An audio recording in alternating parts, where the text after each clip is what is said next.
Hello and welcome to English Podcast Island. I'm Sarah. I am so happy you are here with me today. Imagine, if you will, a quiet morning. The sun is just starting to peek through the curtains. You are warm under your blankets, but then... Beep, beep, beep. The alarm clock starts screaming. Your heart jumps, your hand fumbles for the phone, and suddenly the day has begun. By the way, if there is a word here you do not know, or if you have any questions, please ask me in the comments below. I am here to help you. Does that feel familiar? We all have these moments where the transition from sleep to life feels like a giant mountain to climb. It can be stressful to think about everything we have to do. For English learners, it's even harder. Sometimes you know what you are doing, but you don't have the words to describe it. You want to say more than just, "I wake up," but the words get stuck. I understand how you feel. Learning a language is like waking up in a new room where you don't know where the light switch is.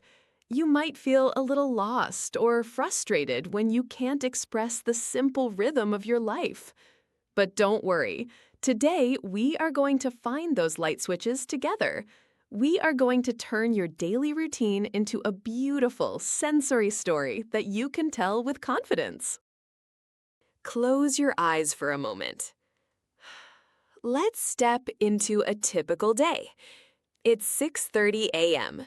The room is cool, but your bed is a soft, warm cloud.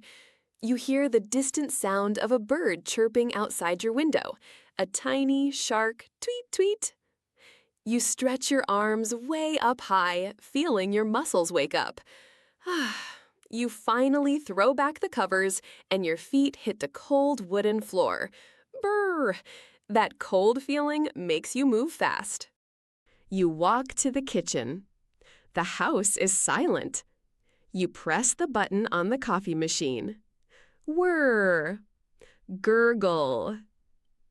Soon, the kitchen fills with the rich, earthy smell of roasted coffee beans. It's the best smell in the world, isn't it? You hold the warm mug in both hands. The steam rises in little swirls, warming your face. This is your me time. Just you and your coffee before the world gets loud. After the coffee, you head to the bathroom. You turn on the shower. The water splashes against the tiles, a rhythmic shh sound. You step in, and the hot water relaxes your shoulders.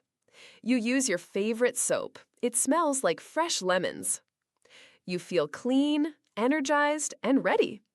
You dry off with a fluffy towel and stand in front of the mirror to brush your teeth. Scrub, scrub, scrub. Your reflection looks back at you, looking sharper now. Now, it's time to get dressed. You open your closet. What should you wear? You choose a soft blue sweater and your favorite jeans. You pull the sweater over your head, and it smells like laundry detergent, clean and flowery. You check your bag. Keys? Yes. Phone? Yes. Wallet? Yes. You walk to the front door, turn the heavy metal handle, and step outside. The morning air is crisp and hits your lungs with a fresh chill. The commute begins. Maybe you walk to the bus stop. You hear the rumble of engines and the chatter of people. The bus arrives with a hiss of brakes.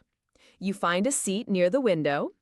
As the bus moves, the city blurs past, green trees, gray buildings, and colorful shop signs.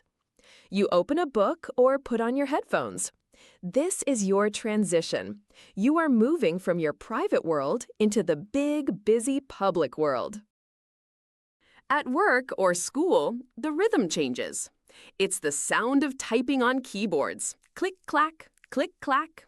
It's the smell of old paper or the hum of the air conditioner. You talk to colleagues. Good morning. How are you? You feel the focus in your brain as you check items off your to-do list. It feels good to be productive, but by 12 p.m., your stomach starts to growl. Time for lunch. Lunch is a break for your mind. You sit in a small park or a cafeteria. You eat a sandwich, crunchy lettuce, and salty ham. You watch people walk by and wonder about their routines. Do they also struggle to wake up? Do they also love the smell of coffee? We are all connected by these small, repeated actions. These routines are the bones of our lives. They keep us standing, even when we are tired or busy. The afternoon goes by in a blur of meetings and tasks. By 5 p.m., you feel a bit tired. You head home. The sun is lower now, casting long, golden shadows on the street. When you arrive home, you hear the click of the lock. Home. You kick off your shoes. That is the best feeling of the day, right? Just letting your feet breathe and feeling the carpet between your toes. Evening is for slowing down. You cook dinner. The onions sizzle in the pan. Tss, tss, tss. The aroma of garlic fills the air. You eat slowly, enjoying the flavors. Afterward, you sit on the sofa. Maybe you watch a show or read. The lights are dim. The world outside is dark and quiet now. You feel a sense of peace. You survived another day, and you did it well. Finally, it's time for bed. You wash your face with cool water. You climb back into those soft sheets. They feel cool at first, then warm up from your body heat. You close your eyes. You think about one good thing that happened today. Your breathing slows down, in and out, in and out. And before you know it, you are drifting off to sleep, ready to do it all again tomorrow. Now, let's practice speaking together. I will say a sentence, and I want you to repeat it out loud. Don't be shy. Use your heart and your voice. Sentence number 1. I wake up at 7 o'clock every morning.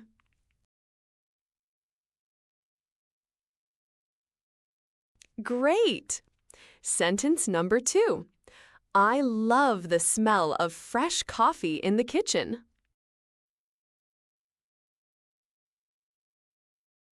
Perfect! You sound wonderful. Next, sentence number 3. I usually take a quick shower before breakfast. Good job! Sentence number 4. I catch the bus to go to work at 8:30. Keep going. You're doing great. And the last one, sentence number 5. I relax on the sofa and read a book in the evening.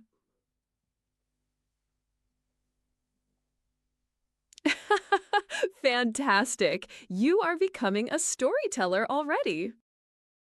Let's look at some important vocabulary from our story. First, we have alarm clock. This is the machine that wakes you up. Second, to stretch. This is when you reach your arms and legs out.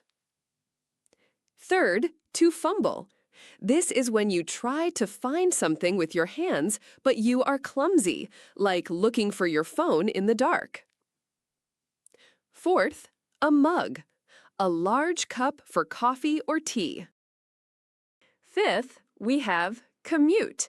This is your journey from home to work or school. Sixth, to hiss. This is the sound a bus makes when it stops. Seventh, to sizzle, the sound of food cooking in hot oil. Eighth, a to-do list, a list of tasks you need to finish. Ninth, to drift off. This means to slowly fall asleep. And 10th, productive. doing a lot of useful work. Now, here are 3 tips to help you talk about your routine better. Tip number 1. Use sequence words. Words like first, then, after that, and finally are like glue. They stick your sentences together so your story flows smoothly. Without them, your English sounds like a list. With them, it sounds like a real conversation. Try to use at least 3 in your next practice. Tip number 2. Add feelings. Don't just say, I eat lunch. Say, I eat a delicious lunch, or I eat a quick lunch because I am busy. Adding adjectives or how you feel makes the listener interested in your life. It makes the English come alive. Think about how you feel during each part of your day, tired, happy, excited, or calm, and say it. Tip number 3. Think in English. This is a big one. While you are actually doing your routine, try to name the actions in your head. When you are brushing your teeth, think, I am brushing my teeth. As you put on your shoes, think, I am putting on my shoes. This builds a bridge in your brain between the action and the English language. It's very powerful. What if your routine changes? What if one day you decide to wake up at 5 a.m. to watch the sunrise? Or what if you skip breakfast and go for a run instead? Even these changes are part of your story. Don't be afraid to talk about the broken routine. English is about real life, and real life is often messy and unpredictable. Embrace the mess. We have traveled from the first light of morning to the quiet of the night. You have the words now. You have the rhythm. Remember, your daily life might feel ordinary to you, but when you describe it in English, it is a beautiful exercise in learning. You are doing so well. Every word you speak is a step forward on this island. I am very proud of your progress today. Thank you for spending this time with me on English Podcast Island. I hope you feel more confident about describing your day. If you enjoyed our time together, please hit the like button and subscribe to our channel.